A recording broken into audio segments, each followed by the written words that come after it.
नमस्कार दोस्तों, जय श्री राधे, जय श्री कृष्णा। आज मैं आपको एक कहानी सुनाती हूँ कि सबसे बड़ा दानी आप किसे कहेंगे। एक बार की बात है, श्री कृष्ण और अर्जुन कहीं जा रहे थे। रास्ते में अर्जुन ने श्री कृष्ण से पूछा कि हे प्रभु, एक जिज्ञासा है मेरे मन में, अगर आज्ञा हो तो मैं पूछूं। श्री कृष्ण ने कहा, हे अर्जुन, तुम मुझसे बिना किसी हिचक के कुछ भी पूछ सकते हो। तब अर्जुन ने कहा कि मुझे आज तक यह बात समझ में नहीं आई कि दान तो मैं भी बहुत करता हूँ, परंतु सभी लोग कर्ण को ही सबसे बड़ा दानी क्यों कहते हैं। यह प्रश्न सुनकर श्री कृष्ण जी मुस्कुराए और बोले कि आज मैं तुम्हारी जिज्ञासा अवश्य शांत करूँगा। श्री कृष्ण जी ने पास की ही दो स्थित पहाड़ियों में उन्हें सोने का बना दिया, गोल्ड का। फिर इसके बाद वे अर्जुन से बोले कि हे अर्जुन, इन दोनों सोने के पहाड़ियों को तुम आसपास के गांव के लोगों में बांट दो।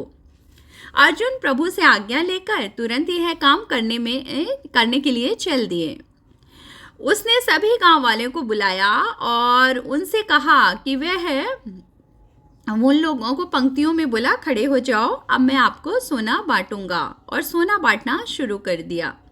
गांव वालों ने अर्जुन की खूब जय जयकार करनी शुरू कर दी। अर्जुन सोने को पहाड़ी में से तोड़ते गए और गांव वालों को देते गए। लगातार 2 दिन और 2 रातों तक अर्जुन सोना बांटते रहे। उनमें अब तक अहंकार आ चुका था। गांव के लोग वापस आकर दोबारा से लाइन में लगने लगे थे। इतने समय पश्चात अर्जुन काफी थक चुके थे। जिन सोने की पहाड़ियों से अर्जुन सोना तोड़ रहे थे, उन दोनों पहाड़ियों के आकार में जरा भी कोई कमी नहीं आई थी। एज इट इज वो वैसे के वैसे ही थे।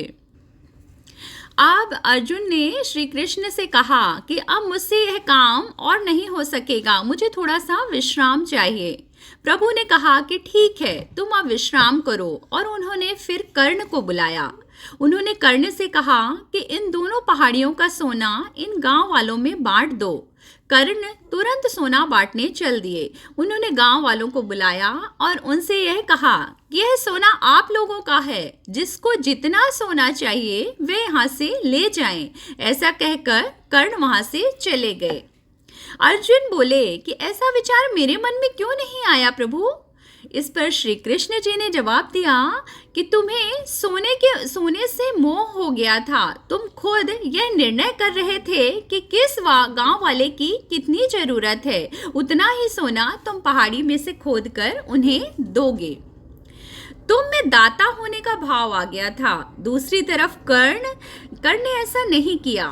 वे सारा सोना गांव वालों को देकर वहां से चले गए।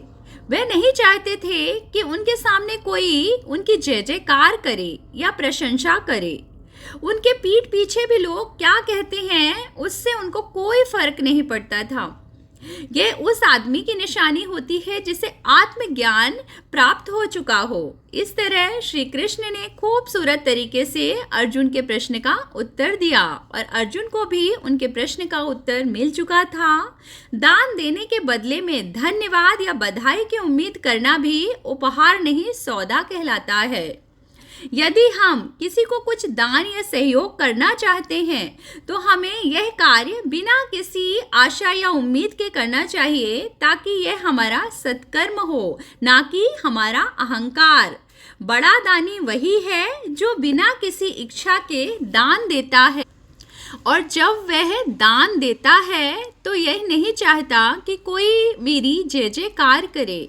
वह तो सिर्फ दान देता है, बदले में उसे और कुछ नहीं चाहिए होता। जो दान देने में ऐसा भाव रखता है वही असली दान देने का दानी कहलाता है। महात्मा भी सत्संगों में यही बात कहते हैं कि असली दानी वही है जो दान देते वक्त एक हाथ से दान दे तो दूसरे हाथ को भी पता ना चले। वास्तव में किया गया दान यही सही है। जय जय श्री राधे, जय श्री कृष्णा।